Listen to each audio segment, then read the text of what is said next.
आज हम लोग रसायन विज्ञान के अंतिम अध्याय का प्रथम टॉपिक जिसका नाम है कार्बोहाइड्रेट, उस पर विस्तार से चर्चा करेंगे।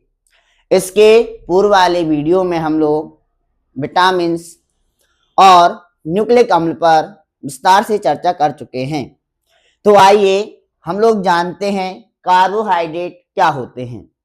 तो आपने ग्लूकोज, फ्रक्टोज के बारे में तो सुना होगा, और यदि नहीं भी सुना तो आपने सुबह चाय में जो आप शक्कर खाते हैं वो क्या होती है, सुक्रोज होती है, और वो क्या होती है, कार्बोहाइड्रेट है। तो सर्वप्रथम हम ये जान लें कि कार्बोहाइड्रेट क्या होते हैं और इन्हें कार्बोहाइड्रेट क्यों कहते हैं। तो कार्बोहाइड्रेट वे जैवाणु हैं जो हमारे लिए या किसी भी जीव के लिए ऊर्जा का मुख्य स्रोत होता है। हम इसकी आधुनिक परिभाषा पर जाने से पूर्व जो पारंपरिक इसके नाम के आधार पर परिभाषा है उसको जान लेते हैं। तो यहाँ पे जो परिभाषा कार्बोहाइड्रेट के आधार पे है, कार्बन एवं उसके हाइड्रेट क्या कहलाते हैं, कार्बोहाइड्रेट। जैसे आपने सरलतम कार्बोहाइड्रेट के बारे में तो सुना ही होगा जिसका नाम है ग्लूकोज, जिसका सूत्र होता है C6H12O6। अब हाइड्रेट जिसे आप कहते हैं H2O, जैसे आपने गर्मियों के समय पे सुना होगा कि हमारी बॉडी डिहाइड्रेट हो गई, अर्थात जल के अणु या जल की हमारे शरीर में क्या हो गई, कमी। तो आप इससे परिचित होंगे, हाइड्रेट मतलब जल का अणु। तो यदि हम इसे इस प्रकार से लिख दें C6H2O6, तो आप पाएंगे क्या हो जाएगा, C6H12O6, अर्थात कार्बन एवं उसके हाइड्रेट क्या कहलाते हैं, कार्बोहाइड्रेट कहलाते हैं। तो ये है उसकी परिभाषा जो उसके नाम से जुड़ी हुई है। अब आगे चलते हैं, जो कार्बोहाइड्रेट की रासायनिक रूप से परिभाषा है।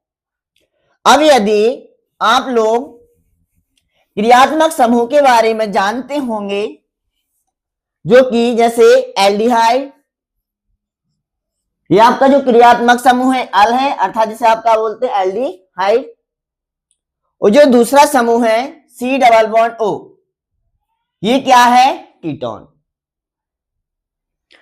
तो यहां पे हम कार्बोहाइड्रेट की आधुनिक परिभाषा को समझने के लिए आपका एल्डिहाइड और कीटोन जानना जरूरी है, क्योंकि हम लोग परिभाषा के लिए ऐसे सरलतम कार्बोहाइड्रेट लेंगे जिसमें आपका एल्डिहाइड और कीटोन उपस्थित होगा, और ये आपके कार्बोहाइड्रेट हैं ग्लूकोज और फ्रक्टोज।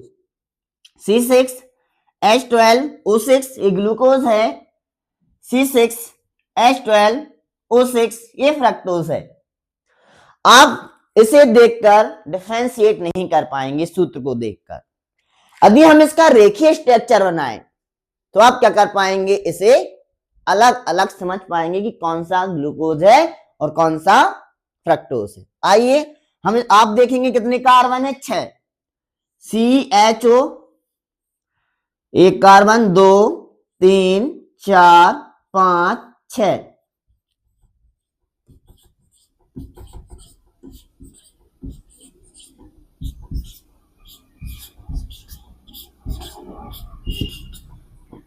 जो आप यहाँ पे स्ट्रक्चर देख पा रहे होंगे ये ग्लूकोज का है। अब हम लोग फ्रक्टोज का बनाते हैं, CH2OH C+O, 2 कार्बन हो गए, 3 4 5 6, CH2OH OH OH H OH। यहां पे जो स्ट्रक्चर बना है फ्रक्टोज का बना है। अब हमने स्ट्रक्चर क्यों बनाए हैं, ये बना है कार्बोहाइड्रेट की आधुनिक परिभाषा को समझाने के लिए। यदि आप IUPAC नाम पढ़े होंगे आपने कार्बनिक यौगिकों के, तो वहां पे देखा होगा कि यदि आपके पास COOH है जो कि क्रियात्मक समूह है, C+O है जो कि कीटोन, और CHO aldehyde, OOH all hydroxy समूह कहलाता है, जो आपका एल्कोहल क्रियात्मक समूह होता है, ऑल।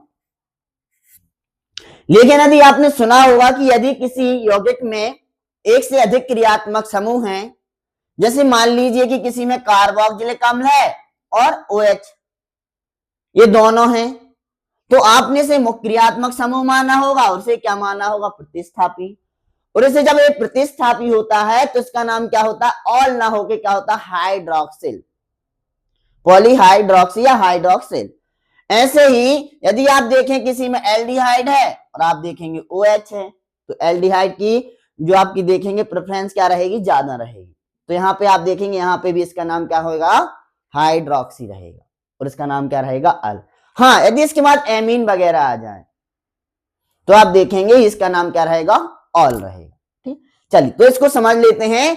तो आप देखेंगे यहाँ पे क्या है, हाइड्रोक्सी, 1 2 3 4, और यहाँ पे एक OH 5, और ये क्या है, aldehyde, C double bond OH।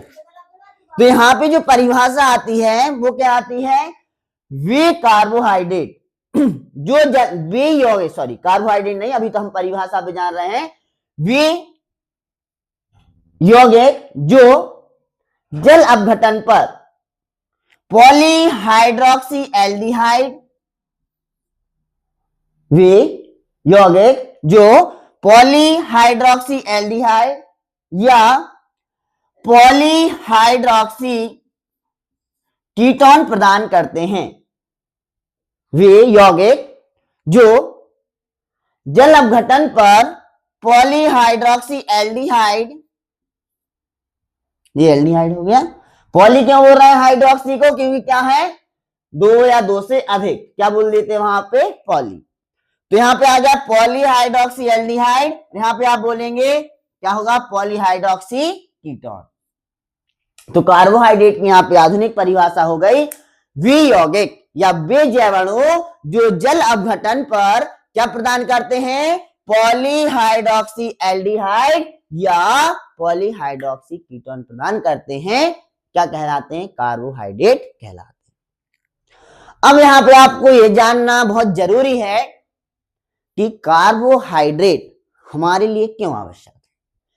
तो आपने देखा होगा जब भी कोई व्यक्ति बीमार होता है सामान्यतः, तो उसे आप देखते हैं कि ग्लूकोज को क्या करते हैं, घोल के पिला देते हैं। क्यों, जो ग्लूकोज होता है, जो ग्लूकोज है वो कार्बोहाइड्रेट है। कार्बोहाइड्रेट क्या करता है, हमें एनर्जी प्रदान करता है, बहुत जल्दी एनर्जी प्रदान कर देता है।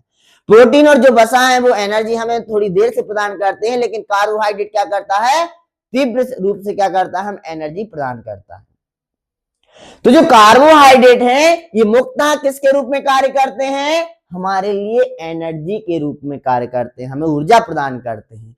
और जो दूसरा कार्य है कार्बोहाइड्रेट का, जैसे आपने सुना होगा कोशिका, जो आपके पादप कोशिकाएं हैं उनकी जो कोशिका भित्ति है वो किसकी बनी होती है, सेलुलोज की।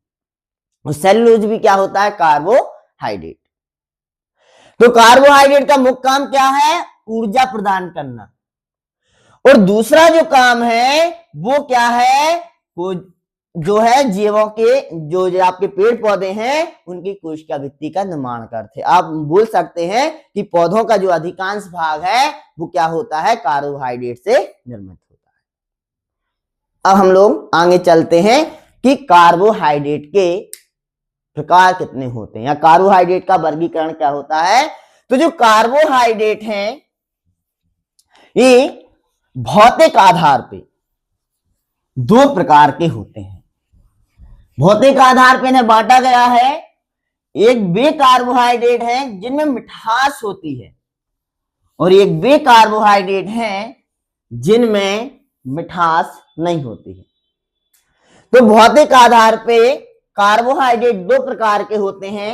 एक वो कार्बोहाइड्रेट हैं जो स्वाद में मीठे होते हैं, और तो इन्हें क्या बोलते हैं, शर्करा। जैसे ग्लूकोज खाएंगे मीठा रहेगा, सुक्रोज खाएंगे, चीनी खाएंगे मीठी रहेगी, फ्रक्टोज खाएंगे मीठी रहेगी।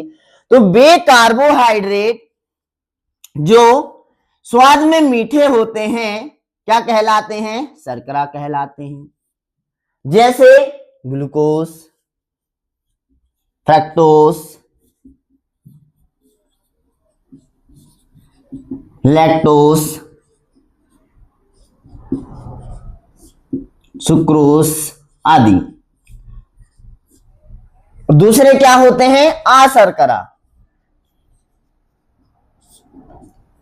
वे कार्बोहाइड्रेट जो स्वाद में मीठे नहीं होते हैं, क्या कहलाएंगे? अशर्करा। अब आपके लिए उदाहरण चाहिए, तो जो आलू में पाया जाता है कार्बोहाइड्रेट स्टार्च, आलू में जो पाया जाता है वो क्या पाया जाता है? स्टार्च। ये क्या है? स्वाद में मीठा नहीं होता है। ऐसे ही यदि आप पेड़ की छाल खाएं या पेड़ की पत्तियां खाएं तो वो भी आपको स्वाद में मीठी नहीं लगती। तो जो पेड़ होता है आपको पता है किससे बना होता है? सेल्यूलोस। तो सेल्यूलोस भी क्या होता है? स्वाद में मीठा नहीं होता है। अब आगे पढ़ेंगे जब जानेंगे कि जो पॉलीसैकेराइड है, सेल्यूलोस है, स्टार्च है, ये क्या होते हैं? स्वाद में मीठे नहीं होते हैं। अब आगे चलते हैं रासायनिक आधार पर, रासायनिक आधार पे कार्बोहाइड्रेट का वर्गीकरण, जो कि आपका जल अपघटन के आधार पे है। तो पहला कार्बोहाइड्रेट है रासायनिक आधार पे मोनोसेकेराइड। वे कार्बोहाइड्रेट जो जल अपघटित होते ही नहीं हैं, जिन्हें आप और सरल भागों में तोड़ नहीं सकते। किसके द्वारा? जल अपघटन के द्वारा।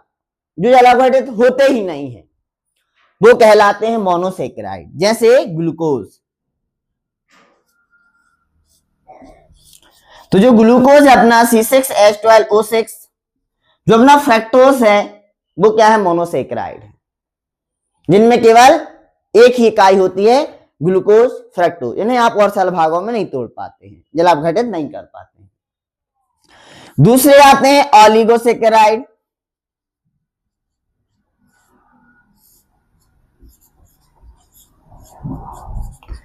ऑलिगोसेकेराइड वे कार्बोहाइड्रेट होते हैं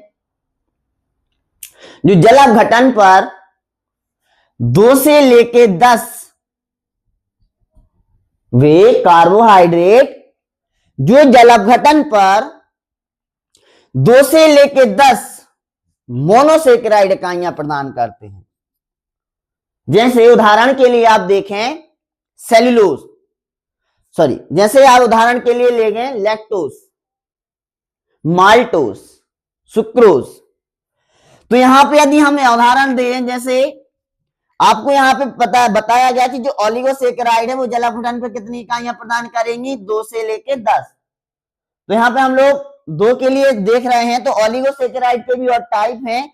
यहाँ पे आता है यदि 2 वे कार्बोहाइड्रेट जो जल अपघटन पर कार्बोहाइड्रेट की 2 इकाइयां प्रदान कर मोनोसेकेराइड की 2 इकाइयां प्रदान करते हैं, तो वो क्या कहलाएंगे?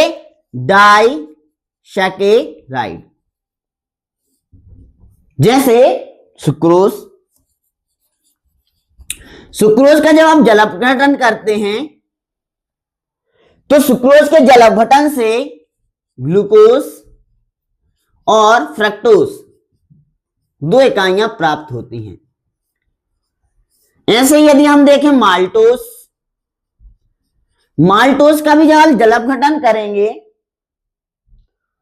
तो ये माल्टोस भी माल्टेज एंजाइम की उपस्थिति में किसमें टूट जाएगा? ग्लूकोज और ग्लूकोज की 2 इकाइयों में टूट जाएगा। तो ऑलिगोसेकेराइड में कौन आएगा? जो जल अपघटन में क्या प्रदान करे? 2 से लेके 10 इकाइयों को प्रदान करे। ऐसे ही ट्राइसेकेराइड में एक उदाहरण होता है रेविनोस। वो क्या होता है? जब उसे जल अपघटन करेंगे तो 3 मोनोसेकेराइड इकाइयां प्रदान करता है। तो आपको केवल सिंपल ही याद रखना है ऑलिगोसेकेराइड क्या है? वे कार्बोहाइड्रेट हैं जो जल अपघटन पर 2 से लेके क्या प्रदान करते हैं? 10 तक की इकाइयां प्रदान करते हैं। तो सामान्यतः हम इसमें क्या पढ़ेंगे? डाइसेकेराइड ही बस पढ़ेंगे। डाइसेकेराइड में सुक्रोज जल अपघटित होगा तो ग्लूकोज और फ्रक्टोज, माल्टोज ग्लूकोज और ग्लूकोज 2 इकाइयां प्रदान करेगा। और ऐसे एक होता है लैक्टोज, दूध में पाई जाने वाली शर्करा। जब ये जल अपघटन होंगे तो तो एक मिलेगा लैक्टोज और एक मिलेगा ग्लूकोज। तो हो गया डाइसेकेराइड। अगला जो आपका रासायनिक वर्गीकरण में है वो है पॉलीसेकेराइड। तो पॉलीसेकेराइड वे कार्बोहाइड्रेट होते हैं जो जल अपघटन पर 10 से अधिक मोनोसेकेराइड इकाइयां प्रदान करते हैं। जैसे कि आप जानते होंगे स्टार्च C6H10O5, इसके बाहर लगा होगा N। जब इसका आप जल अपघटन करेंगे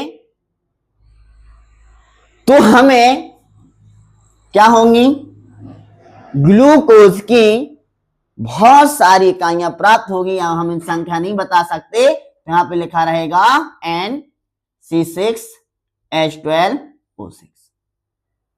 तो वे कार्बोहाइड्रेट जिनमें 10 से अधिक,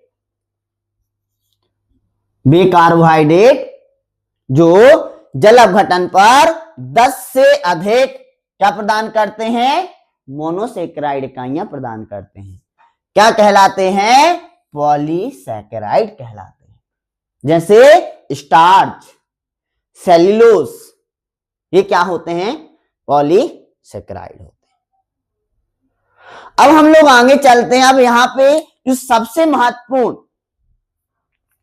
कार्बोहाइड्रेट है वो आपका कार्बोहाइड्रेट है ग्लूकोज। तो सभी का विस्तार से अध्ययन ना करके हम लोग किसका अध्ययन करेंगे, केवल ग्लूकोज का। तो आइए आज हम लोग जानते हैं ग्लूकोज। तो सबसे पहले हम ये जान लें कि ग्लूकोज को ग्लूकोज क्यों कहते हैं। अब आपने देखा होगा कि अधिकांश वर्ड जो केमिस्ट्री में हैं वो कहां से आए हैं, ग्रीक भाषा से आए हैं। तो जो ग्रीक भाषा में ग्लूकोज का मतलब है वो है मीठा। तो जो कार्बोहाइड्रेट स्वाद में मीठा होता है, तो ग्लूकोज मीठा होने के कारण इसका नाम क्या रखा गया है, ग्लूकोज। क्योंकि हमने आपको बताया कि ग्रीक में क्या होता है, मीठा का मतलब क्या होता है, ग्लूकोज। चलिए अब हम लोग जानेंगे ग्लूकोज के बारे में। तो ग्लूकोज, तो सर्वप्रथम जाने कि ग्लूकोज को हम प्राप्त कहां से और कैसे करेंगे।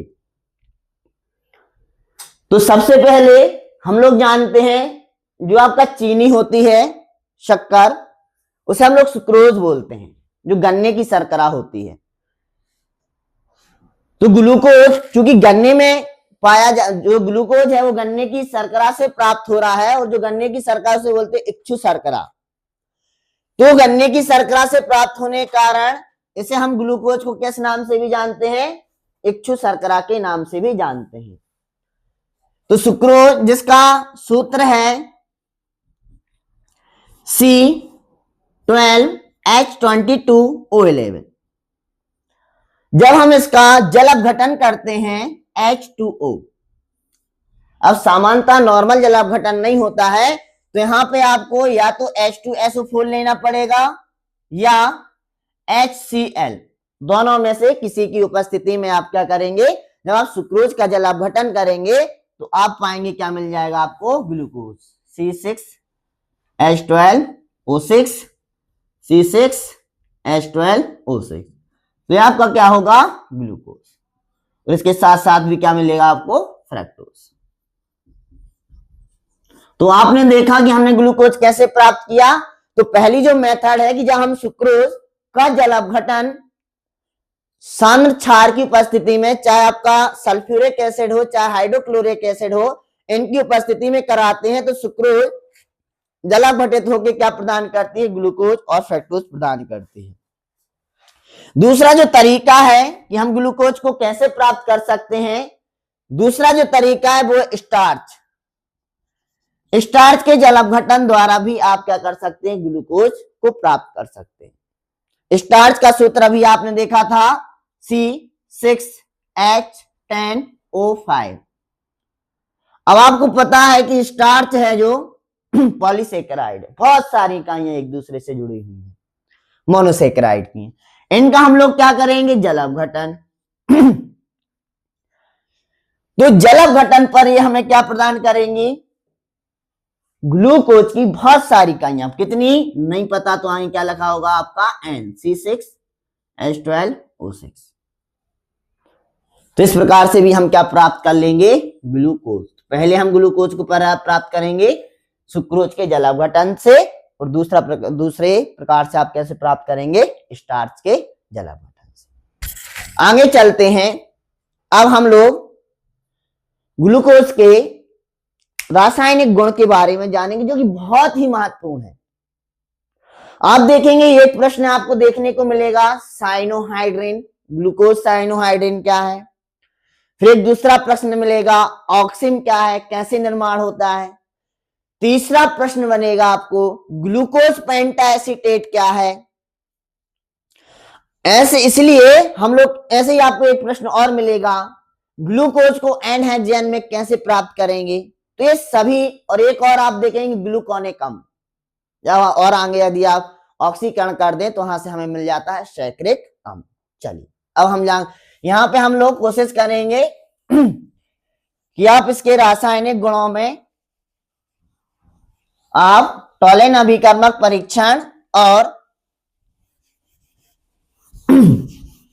फेलिंग विलयन परीक्षण भी देख लें। चलिए, तो पहला रासायनिक गुण है ग्लूकोज का अपचयन। तो अपचयन का मतलब तो आपको पता ही होगा, अपचयन मतलब हाइड्रोजन का जुड़ना। तो जब हम ग्लूकोज का सूत्र लिखते हैं C6, यदि हम इस प्रकार से लिखें CHOH4, और यहां पे आ जाएगा CH2OH। इसमें हम क्या कर दें, हाइड्रोजन को जोड़ दें। तो यहां पे आप देखेंगे जो हमारा एल्डिहाइड है ये किस में परिवर्तित हो जाएगा, एल्कोहल में परिवर्तित हो जाएगा। क्या बना लेगा, CH2OH, CHOH4, CH2OH। क्या हो जाएगा, यहां पे एल्कोहल का निर्माण हो जाएगा। कब, जब हम क्या करेंगे, ग्लूकोज का क्या करेंगे, अपचयन करेंगे, हाइड्रोजन को जोड़ेंगे। और यदि ग्लूकोज का अपचयन किसकी प्रेजेंस में हो जाए, phosphorus plus HI, hydrogen iodide, जो कि बहुत प्रबल अपचायक होता है। तो यहां पे आप देखेंगे जब हम ग्लूकोज का अपचयन CHOH का अपचयन किसकी प्रेजेंस में कराते हैं, hydrogen iodide, phosphorus plus hydrogen iodide, तब आप देखेंगे ये अभिक्रिया कई बार आपसे पूछ ली गई है कि जब ग्लूकोज का अपचयन फास्फोरस और हाइड्रोजन आयोडाइड के साथ कराते हैं तो उत्पाद के रूप में क्या प्राप्त होता है।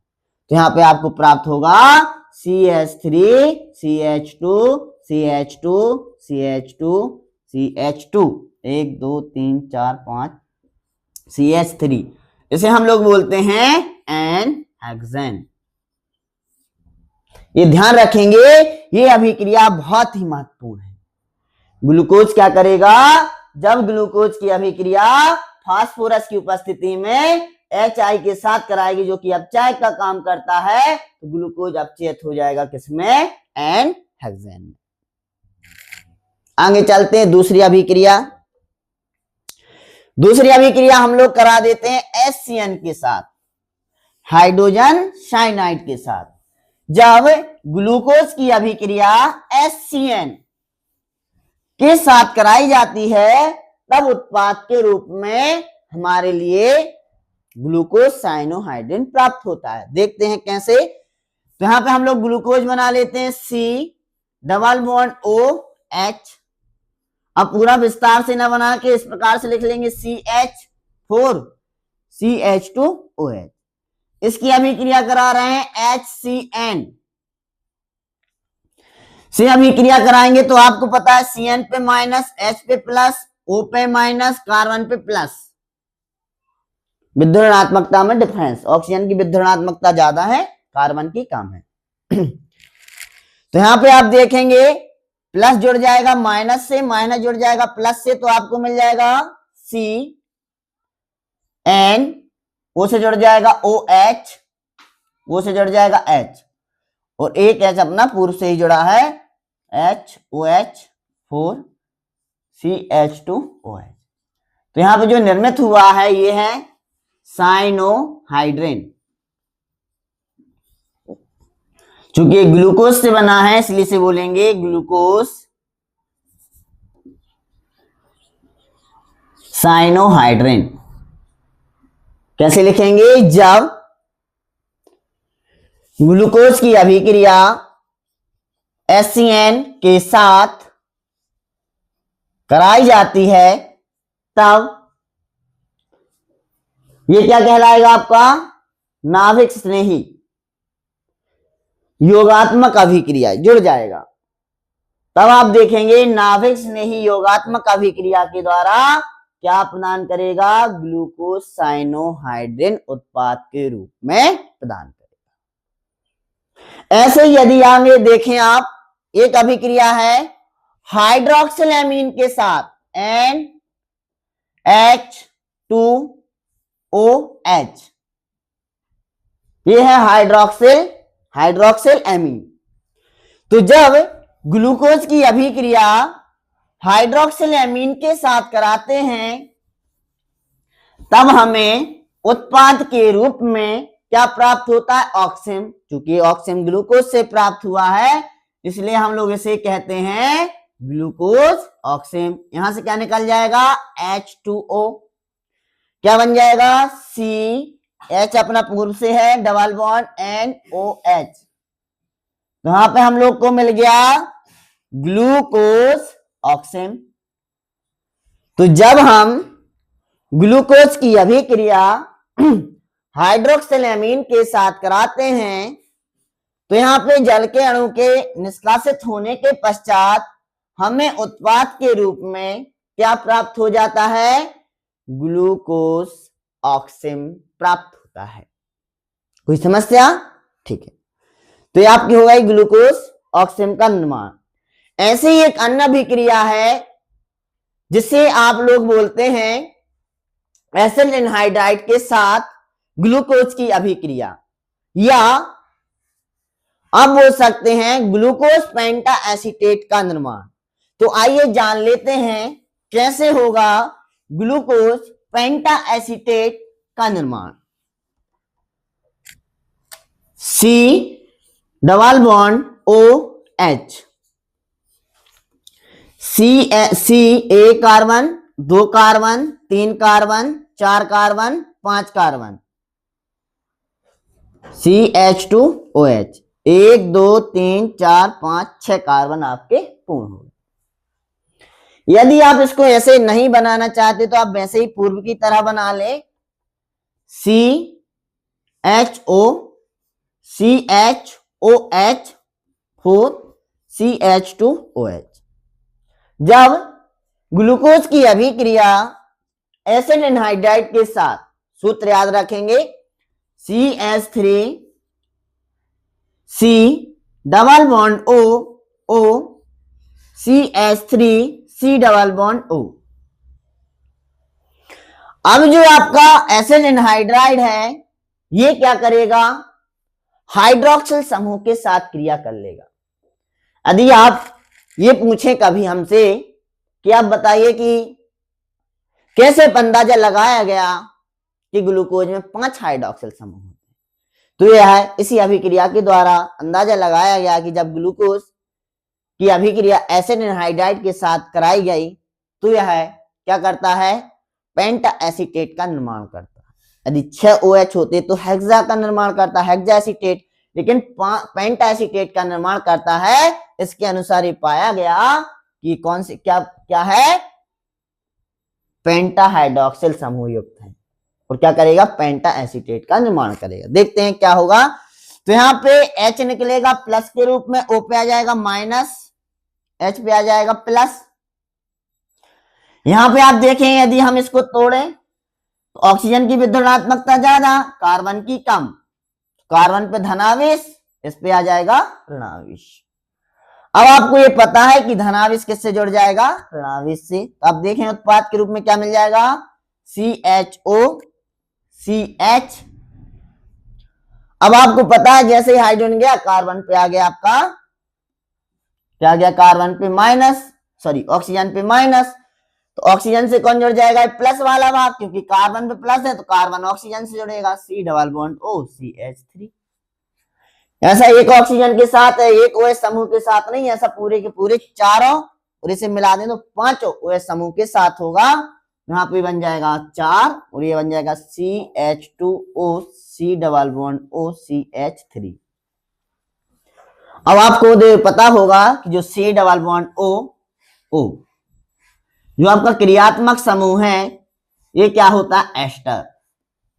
ये जो क्रियात्मक समूह होता है ये एस्टर का संकेत होता है।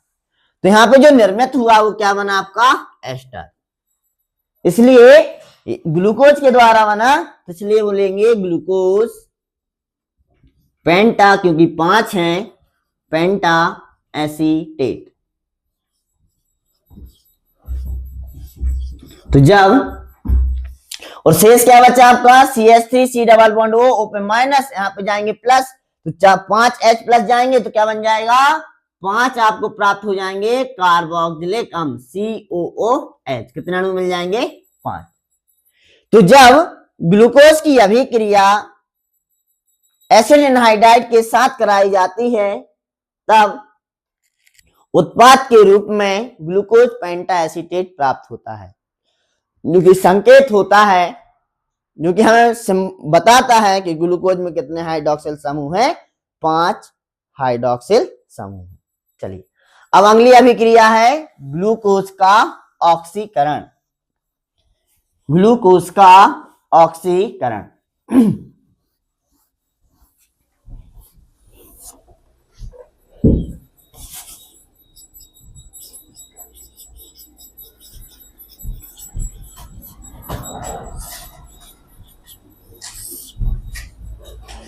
अब आपको पता है जो ग्लूकोज है उसमें एल्डिहाइड है, CHO CHOH4 CH2OH। जब हम ग्लूकोज की अभिक्रिया दुर्बल ऑक्सीकारकों के साथ कराएं, जैसे फेलिंग विलयन, टॉलिन अभिकर्मक के साथ जो अभिक्रिया हम लोग कराते हैं ग्लूकोज की, तो यह दुर्बल ऑक्सीकारकों से ऑक्सीकृत होकर किसका निर्माण करता है, ग्लूकोनिक अम्ल का निर्माण करता है। तो जो ग्लूकोनिक अम्ल है वो क्या है, COOH CH2OH4 CH2OH। क्योंकि जो दुर्बल ऑक्सीकारक हैं वो अल्कोहल को ऑक्सीकृत नहीं कर पाते हैं, ये क्या करते हैं, एल्डिहाइड को क्या करते हैं, कार्बोक्सिलिक अम्ल में परिवर्तित करते हैं। तो जब ग्लूकोज का ऑक्सीकरण दुर्बल ऑक्सीकारकों जैसे सल्फर ऑक्साइड या उसे बोलते टॉलिन अभिकर्मक या फेलिंग विलयन के साथ जब इसे ऑक्सीकृत किया जाता है तो हमें आपको केवल क्या प्राप्त होगा, ग्लूकोनिक अम्ल। और यदि ग्लूकोज का ऑक्सीकरण प्रबल ऑक्सीकारक जैसे HNO3 के साथ करा दिया जाए तो जो ग्लूकोज है वो किसमें प्राप्त हो जाएगा, सैकरिक अम्ल में परिवर्तित हो जाएगा। क्योंकि उस समय क्या होगा, जो आपका क्या है अल्कोहल है वो भी किसमें परिवर्तित हो जाएगा, कार्बोक्सिलिक अम्ल में प्राप्त हो जाएगा। तो यदि आपका दुर्बल ऑक्सीकारक है तो हमें ग्लूकोनिक अम्ल मिलेगा, मोनोकार्बोक्सिलिक समूह युक्त मतलब अम्ल मिलेगा। और यदि आपका प्रबल ऑक्सीकारक है तो डाइकार्बोक्सिलिक समूह युक्त क्या मिलेगा, आपको अम्ल मिलेगा। इसका नाम है ग्लूकोनिक अम्ल, इसका नाम है सैकरिक अम्ल। तो ये थी आपकी ग्लूकोज की कुछ महत्वपूर्ण रासायनिक अभिक्रिया। अब आगे आप चलते हैं, जो कार्बोहाइड्रेट का हमने 3 प्रकार पढ़े थे, तो एक पढ़ा था आपने मोनोसेकेराइड, और मोनोसेकेराइड में विस्तार से आपने किसे जान लिया, ग्लूकोज को। अब हम लोग चलते हैं डायसेकेराइड, लेकिन डायसेकेराइड में पहुंचने से पूर्व हम लोग क्या सीखेंगे, ग्लूकोज और फ्रक्टोज की चक्रीय संरचना, जहां पे आप जानेंगे कि जो ग्लूकोज है उसकी संरचना रेखीय ना होकर कैसी होती है, चक्रीय होती है।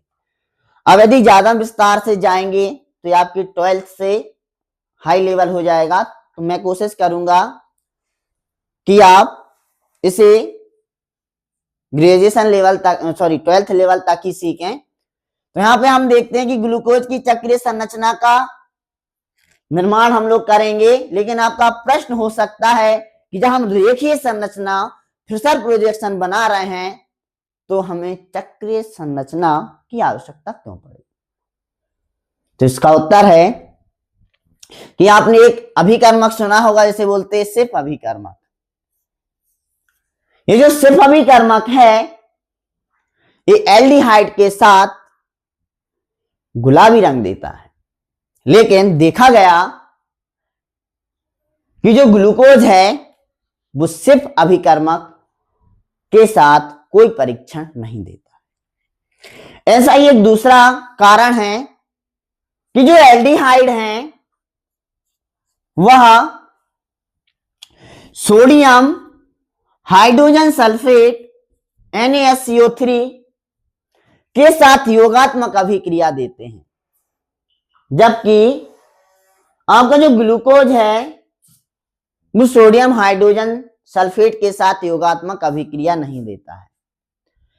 तीसरा जो कारण है वो ये है कि जो ग्लूकोज पेंटाएसीटेट है ये भी क्या नहीं प्रदर्शित करता, जो उसमें एल्डिहाइड है वह एल्डिहाइड के समान रिएक्ट नहीं करता, प्रतिक्रिया नहीं देता।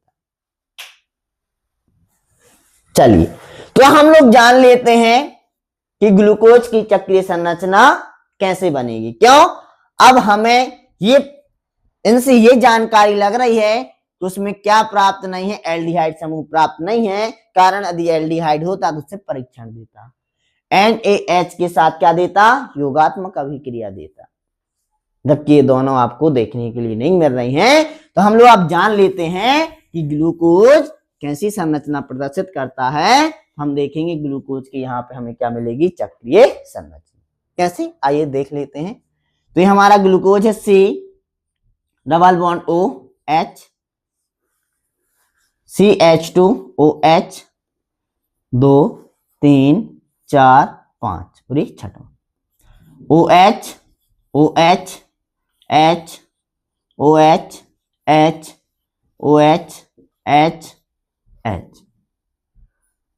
आपको ये संरचना याद नहीं करनी, लेकिन जब आप बार बार लिखेंगे तो ऑटोमेटिक आपको ही क्या हो जाएगी, वो याद हो जाएगी। चलिए अब यहां पे आप देखेंगे, ये हम आपको समझाने का प्रयास कर रहे हैं कि जो आपकी रेखीय संरचना है यह चक्रीय संरचना में कैसे परिवर्तित होगी। तो यहां पे आप देखेंगे कि जो रेखीय संरचना का C1 कार्बन है वह इसी रेखीय संरचना के 5वें कार्बन के साथ ऑक्साइड बंध द्वारा जुड़कर चक्रीय संरचना का निर्माण कर लेता है। यहाँ पे जो रेखीय संरचना में पहला कार्बन 1 2 3 4 5 6, तो यहां पे हम लोग बनाते हैं पहला कार्बन 1, ये दूसरा कार्बन है 2, तीसरा कार्बन 3 4, पांचवा कार्बन और ये छठवां कार्बन। तो आप देखेंगे यहां से पहला कार्बन है, दूसरा, ये तीसरा, ये चौथा। तो इस संरचना में आपका पांचवा कार्बन पहले कार्बन से ऑक्साइड बंध द्वारा जुड़ जाता है और क्या होती है, ग्लूकोज की चक्रीय संरचना का निर्माण कर लेता है। और यदि हम लोग यहाँ पे यदि एक मीडिएटर के रूप में एक संरचना बनाने का और प्रयास करें तो ये आपको इस प्रकार से मिलेगा। जैसे आप देख लीजिए यहाँ पे ऑक्सीजन कार्बन का C1, ग्लूकोज का C1 किससे जुड़ रहा है? C5 से जुड़ रहा है। तो आप देखेंगे पॉसिबल कैसे हुआ। तो यहां का जब आप बॉन्ड तोड़ दें तो एक वैलेंस इसकी क्या हो जाएगी? खाली। और इसका ये बॉन्ड तोड़ दें तो यहां से क्या निकल जाएगा? हाइड्रोजन। तो इस ऑक्सीजन की भी एक वैलेंसी खाली हो जाएगी। तो यह ऑक्सीजन कार्बन के साथ, कार्बन की एक वैलेंसी खाली है, इस ऑक्सीजन की भी एक वैलेंसी खाली है। तो कार्बन और ऑक्सीजन आपस में क्या हो जाएंगे? ऑक्साइड बंध के द्वारा जुड़ जाएंगे। और जब ये बंध टूटेगा, डबल बॉन्ड में से एक बंध टूटेगा तो वहां पे हाइड्रोजन जाके ऑक्सीजन से जुड़ जाएगा और बना लेगा OH। तो जो ऑक्सीजन की दो वैलेंसी होती है उसको क्या कर देगा? पूरा। ये आप समझने के लिए ऐसे भी समझ सकते हैं कि ऑक्सीजन कार्बन के साथ जो डबल बॉन्ड है वह टूटेगा तो ऑक्सीजन पे आ जाएगा नेगेटिव, कार्बन पे आ जाएगा पॉजिटिव। यहां का ये बंध टूटेगा OH के बीच में तो ऑक्सीजन पे आएगा नेगेटिव, H पे आ जाएगा पॉजिटिव। तो H पॉजिटिव है, जो ऑक्सीजन नेगेटिव से जुड़ जाएगा तो बन जाएगा OH। और जो आपका O माइनस है ये कार्बन से जुड़ जाएगा तो ऐसे क्या हो जाएगा? ऑक्साइड बंध का निर्माण हो जाएगा। तो इस प्रकार से आप देखेंगे ग्लूकोज की क्या हो जाएगी? चक्रीय संरचना का निर्माण हो जाएगा। अब यदि आप देखेंगे यदि जो OH समूह है वो यदि दाईं ओर आता है तो जो OH समूह दाईं ओर आता है तो उसे बोलते हैं अल्फा डी ग्लूकोज। और यदि एक स्ट्रक्चर और बनाए जिसमें हमारा OH समूह कहां पे आ जाए? बाईं ओर, तब उसका नाम क्या हो जाएगा? Beta D glucose. अब यहां पे आप देखिए इस संरचना को हम इस चक्रीय संरचना में परिवर्तित करेंगे। आप देख पा रहे होंगे कि हमारे ग्लूकोज का पहला कार्बन किससे जुड़ गया है? 5वीं कार्बन से ऑक्साइड बंध के द्वारा जुड़ गया है। तो ये पहला कार्बन 5वीं कार्बन से ऑक्साइड बंध द्वारा जुड़ गया है। अब हम इसको बनाना प्रारंभ करते हैं। तो आप ध्यान रखेंगे कि जो यहाँ पे दाहिनी ओर है वो हमेशा नीचे आएंगे और जो बाईं ओर है वो ऊपर की ओर आएंगे। तो पहले कार्बन पे आप देखेंगे, पहले कार्बन पे OH नीचे की ओर और H ऊपर की ओर, OH H। दूसरे कार्बन पे OH दाईं ओर है तो नीचे की ओर OH। यहां पे आप देखेंगे H दाईनी ओर है तो H नीचे की ओर, OH ऊपर की ओर। और यहां पे आप देखेंगे चौथे कार्बन पे OH दाईं ओर है तो OH नीचे की ओर, H ऊपर की ओर। और शेष इस कार्बन से कौन जुड़ा? CH2H OH। ये कार्बन 5वां कार्बन पहले कार्बन से क्या जुड़ गया? ऑक्साइड बंध के द्वारा जुड़ गया। तो यहां पे हमारा किसका निर्माण हो गया? Alpha D glucose. और यदि हमें बीटा डी ग्लूकोज बनाना है तो इसको कहां पे भेज देंगे? OH को इस साइड भेज देंगे। जब OH इस साइड आएगा तो इसमें OH कहां जाएगा? ऊपर आ जाएगा। हम बीटा डी ग्लूकोज की चक्रीय संरचना बना लें तो यहाँ पे आपको बीटा डी ग्लूकोज इस प्रकार से दिखेगा। यहाँ पे C5 कार्बन C1 कार्बन से किसके द्वारा जुड़ जाएगा? ऑक्साइड बंध के द्वारा। तो यहाँ पे आप देखेंगे जब बीटा बनाएंगे तो H नीचे आएगा, OH कहां पे आ जाएगा? ऊपर। बाकी शेष संरचना आप देखेंगे अल्फा डी ग्लूकोज के समान ही रहेगी। तो ये हमारी जो संरचना है वो किसकी बन गई? ये अल्फा डी ग्लूकोज है। ये क्या है आपका? Beta D glucose. ऐसे ही यदि हम जब फ्रक्टोज की संरचना बनाएंगे तो फ्रक्टोज में अभी दो समावयवी होते हैं, अल्फा डी फ्रक्टोज और बीटा डी फ्रक्टोज। और आपको पता है जो ग्लूकोज है उसमें आपका जो आप C डबल बॉन्ड O वाला जो समूह पहले कार्बन पे होता है, लेकिन जो फ्रक्टोज है उसमें C डबल बॉन्ड O अर्थात कार्बोनिल समूह है दूसरे कार्बन पे होता है। तो जो चक्रीय संरचना बनेगी उसमें चक्रीय संरचना कार्बन नंबर 2 और कार्बन संख्या 5 के बीच बनेगी। देखते हैं कैसे बनेगी। H2OH, C double bond O, COH,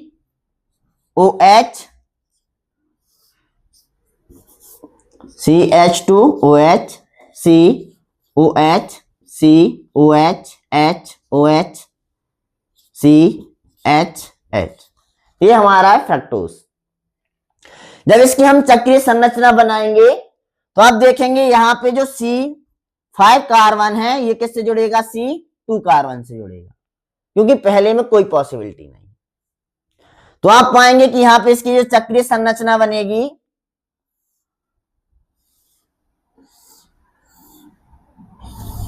इस प्रकार से बनेगी। यहां पे आपका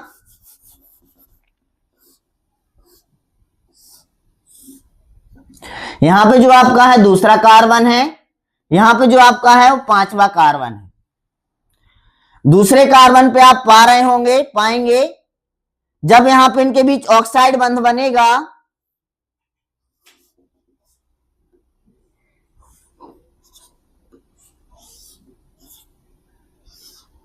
इस प्रकार से, तो यहां पे आप देखेंगे ऑक्सीजन कि जो एक बैलेंसी खाली होगी, ऑक्सीजन था यहां पे, तो यहां का H जोड़ के बना लेगा OH। यदि ये OH आपका इस ओर हुआ तो आपका अल्फा डी फ्रक्टोज, और यदि इस ओर हुआ तो बीटा डी फ्रक्टोज। देख लेते हैं, समझने के लिए हम लोग बनाए तो रहे हैं। OH नीचे, CH2OH ऊपर। यहां पे आप देखेंगे H नीचे, OH ऊपर, OH नीचे, H ऊपर, यहां पे आ जाएगा H, CH2OH। ये आपका है alpha fructose.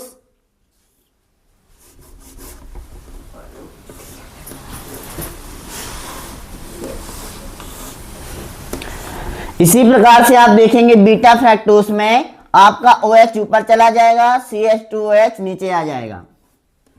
OH, CH2OH, H, OH, OH, H, H, CH2OH। तो ये आपका है अल्फा डी फ्रक्टोज, और ये आपका है बीटा डी फ्रक्टोज। अब हम लोग क्या पढ़ेंगे, डाइसैकेराइड के बारे में। तो ये आपकी क्या होंगी, आवश्यक सामग्री होगी।